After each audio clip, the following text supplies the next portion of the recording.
बच्चों, second year political science में first paper में आज अपन अमेरिकी शासन व्यवस्था के तहत, अमेरिकी संविधान के तहत जो वहाँ संघवाद की स्थापना की गई है, संघीय शासन व्यवस्था की अपना स्थापना की गई है, उसका हम एक विस्तार से उसके विविध पहलुओं को देखेंगे और समझने का प्रयास करेंगे। देखिए, संघवाद होता क्या है? संघवाद का मतलब है एक ऐसी शासन व्यवस्था जिसमें सत्ता का संचालन एक केंद्र से नहीं होता, बल्कि एक केंद्र और उसकी विविध इकाइयां अलग अलग से शासन सत्ता का संचालन करती है। यानी कि शासन शक्तियों का बंटवारा, विभाजन एक केंद्रीय शक्ति और दूसरे उसके विविध इकाइयों के बीच में संविधान के द्वारा कर दिया जाता है। और उस संघीय व्यवस्था के अधीन इन दोनों ही स्तरों से शासन का संचालन होता है। उनकी शक्तियां भी अलग अलग होती है। अमेरिका में ये जो संघवाद है, ये बहुत ही स्पष्ट रूप से स्थापित है, बहुत ही इसकी सुस्पष्ट व्याख्या की गई है। इनफैक्ट जो दुनिया में जितने भी संघीय व्यवस्थाएं हैं, उनमें अमेरिका संभवतः आधुनिक काल का सबसे बड़ा संघीय शासन व्यवस्था है। तो इसलिए इसको समझना बहुत जरूरी है। अपन ने फर्स्ट ईयर में संघवाद को पढ़ा भी था, और उस संघवाद के तहत ये बात स्पष्ट रूप से अपने को देखने को मिली थी कि संघीय व्यवस्था कोई आदर्श संघीय व्यवस्था नाम की चीज नहीं होती है। कई विचारक जैसे ब्राइस हो या हैमिल्टन हो या उसके दूसरे अन्य जो संघवादी हैं, वो अमेरिका को एक आदर्श संघीय व्यवस्था मानते हैं। लेकिन दुनिया में, विश्व में अलग अलग देशों में अलग अलग परिस्थितियां हैं। अमेरिका में भी संघीय व्यवस्था है, कनाडा में भी है, ऑस्ट्रेलिया में भी है, भारत में भी है, रूस में भी है, नाइजीरिया में भी है ना। तो ये अनेक देशों में संघीय शासन व्यवस्थाएं हैं। इसलिए आदर्श हम नहीं मान सकते किसी एक व्यवस्था को, क्योंकि सबकी अपनी परिस्थितियां अलग होती है। लेकिन अमेरिका निश्चित रूप से सबसे प्रारंभिक संघीय व्यवस्थाओं में है, और ये संघीय व्यवस्था एक प्रकार से फंक्शनल है, क्रियात्मक रूप से सक्रिय है। इसलिए इसको एक बहुत ही एक उदाहरण के तौर पर भी लिया जाता है संघीय व्यवस्थाओं में। और संघीय व्यवस्थाओं की स्थापना में एक बार पुनः दोहरा दूं इस तथ्य को कि दो प्रकार से होती है ना। जैसे इंग्लिश में फ्यूजन और फिशन कहते हैं, ठीक उसी प्रकार से संघीय व्यवस्थाओं की स्थापना भी दो प्रकार से होती है। एक तो जुड़ने से, एक टूटने से। अब देखिए, जब एक भौगोलिक इकाई, बड़ी भौगोलिक इकाई, सामान्यतः हम मान के चलें कि संघीय व्यवस्थाएं जो है वो बड़े देशों में, यानी कि जहां पर आबादी और क्षेत्रफल दोनों बहुत बड़ा है, ऐसे देशों के लिए बहुत अधिक उपयुक्त माना जाता है, क्योंकि वहां पर विशाल देशों के लिए एकात्मक, संघात्मक का जो विपरीत व्यवस्था है संघात्मक की, वो है एकात्मक शासन, जैसे ब्रिटेन में है। यानी कि बड़े देशों के में सिर्फ एक स्तर से, केंद्रीय स्तर से शासन व्यवस्था का संचालन संभवतः है, एक देश संभव नहीं है, और ऐसे में बड़े देशों में अलगाव हो सकता है। इसलिए संघीय व्यवस्था बड़े देशों के लिए उपयुक्त मानी जाती है। तो संघीय व्यवस्था की स्थापना कैसे होती है?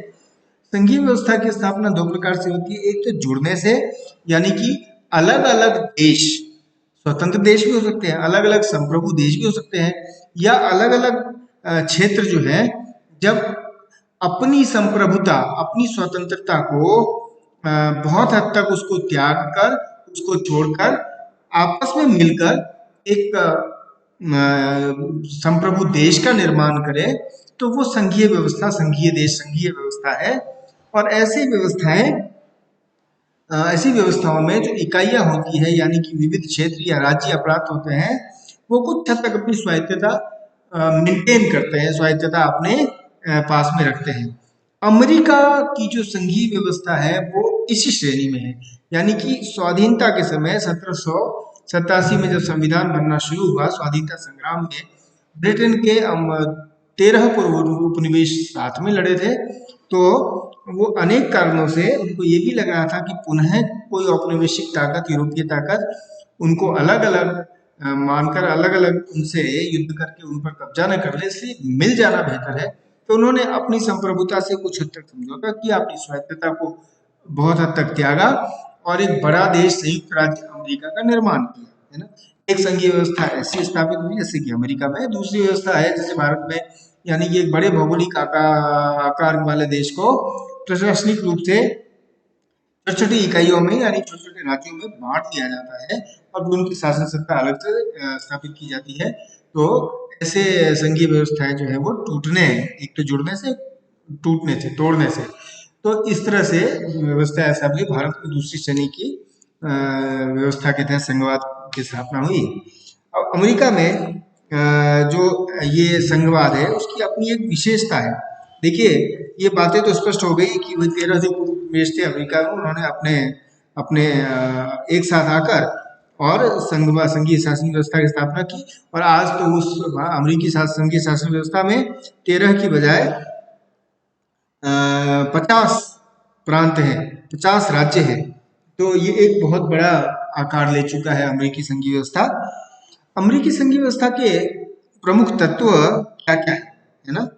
अमेरिका में इसको संघ या फेडरेशन कहा जाता है और 1787 में संविधान बनने के टाइम पर ही जो जो संघवाद के पक्ष में थे, वो फेडरेशन के पक्ष में थे, वो ऐसे बहुत सारे विचारकों को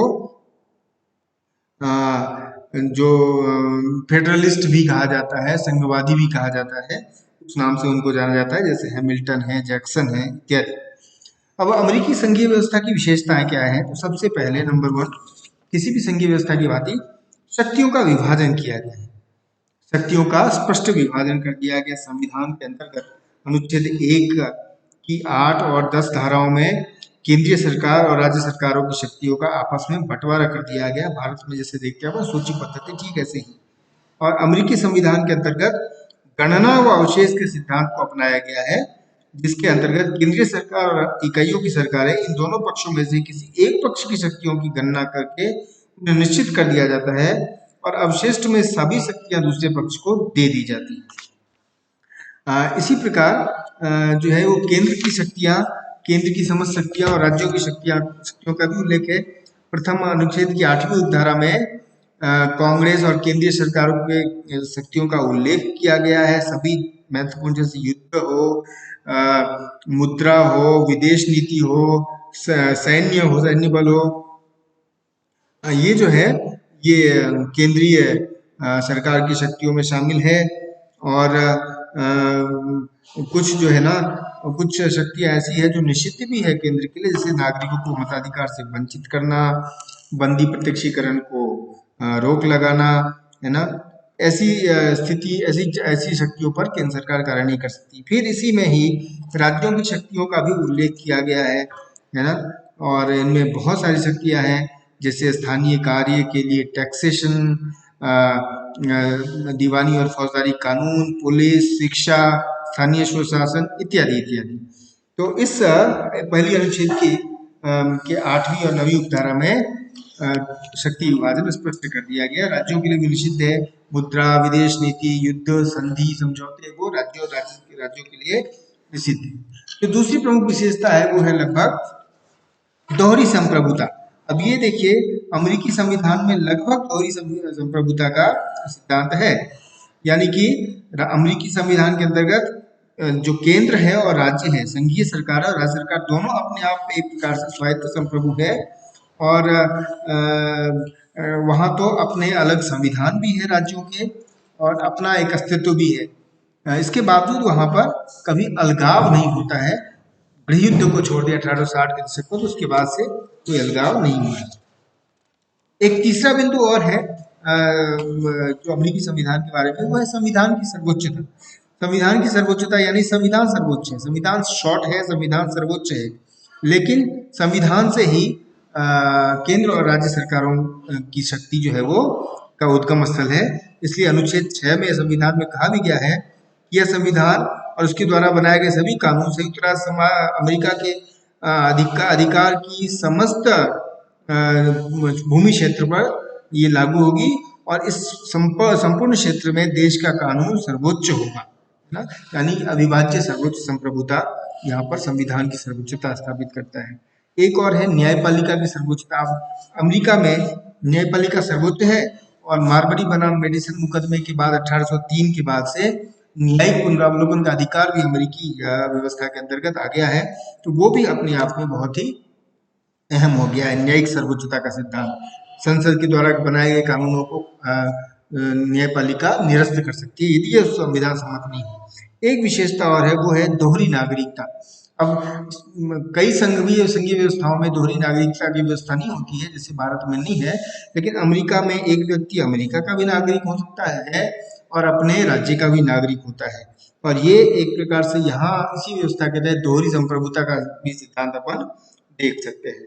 एक और प्रमुख तत्व है इसका, विशेषता है, वो है अमेरिका में जो उच्च सदन है, यानी राज्यों का सदन होता है, काउंसिल ऑफ स्टेट, जैसे भारत में राज्यसभा, ऐसे अमेरिका में उच्च सदन है सीनेट, कांग्रेस का दूसरा उच्च सदन। और उच्च सदन में सभी राज्यों को, चाहे उनके आकार कुछ भी हो, जनसंख्या कुछ भी हो, वहां पर एक समान प्रतिनिधित्व, यानी हर राज्य को 2 प्रतिनिधि अपना संसद सीनेट में भेजने का अधिकार है। तो समान प्रतिनिधित्व का सिद्धांत है सभी राज्यों के लिए, और ये बहुत अहम है। और फिर एक और प्रमुख तत्व है, वो है राज्यों की प्रादेशिक अखंडता अनुल्लंघनीय। यानी संघ और राज्य का एक सिद्धांत, संघ राज्य का एक सिद्धांत है कि संघ को अपने राज्यों के क्षेत्रफल, आकार, इकाइयों में, अधिकारों में परिवर्तन का अधिकार नहीं होना चाहिए। लेकिन भारत में यह है, भारत में कर दिया जाता है परिवर्तन, भारत में नए राज्य बना दिए जाते हैं। लेकिन संयुक्त राष्ट्र संविधान में, अमेरिका के संविधान में अनुच्छेद 4 की उपधारा 3 में स्पष्ट किया गया है कि कांग्रेस नवीन राज्यों को संघ में प्रवेश दे सकेगी, परंतु कोई नया राज्य दूसरे राज्य के क्षेत्राधिकार में स्थापित नहीं किया जाएगा। नहीं 2 या 2 अधिक राज्यों या उनके भागों को मिलाकर उन राज्यों के विधानमंडल तथा कांग्रेस की सहमति के बिना किसी नवीन राज्य का निर्माण किया जा सकेगा। इस प्रकार ये स्पष्ट है कि राज्य की सीमाओं में उनकी सहमति के बिना परिवर्तन नहीं किया जा सकता, जो भारत के ठीक विपरीत। और ये जो है, ये सभी विशेषताएं जो है अमेरिकी संघवादी व्यवस्था को अपने आप में एक बहुत बड़ा उदाहरण के रूप में प्रस्तुत किया जाता है। अमेरिकी संविधान संघीय व्यवस्था के अंतर्गत एक सिद्धांत है निहित शक्तियों का सिद्धांत, यानी कि इस सिद्धांत के अनुसार जिन शक्तियों का उल्लेख न हो तो वो संविधान न भी हो, क्योंकि संविधान शॉर्ट है, संक्षेप में है, तो अपने उत्तरदायित्व की पूर्ति के लिए जो भी शक्ति चाहिए, जो भी शक्ति अपेक्षित हो, उसका प्रयोग करने का अधिकार संबंधित संघीय व्यवस्था को हो सकता है, संबंधित प्राधिकारी को मिल जाएगा। यानी न भी उल्लेख हो तो अगर उत्तरदायित्व की पालना के लिए अगर वो अधिकार चाहिए तो वो उसको मिल जाएगा। ये निहित शक्तियों का सिद्धांत कहते हैं इसको, जो कि अमेरिका में संघीय व्यवस्था के तहत राज्य और केंद्र दोनों को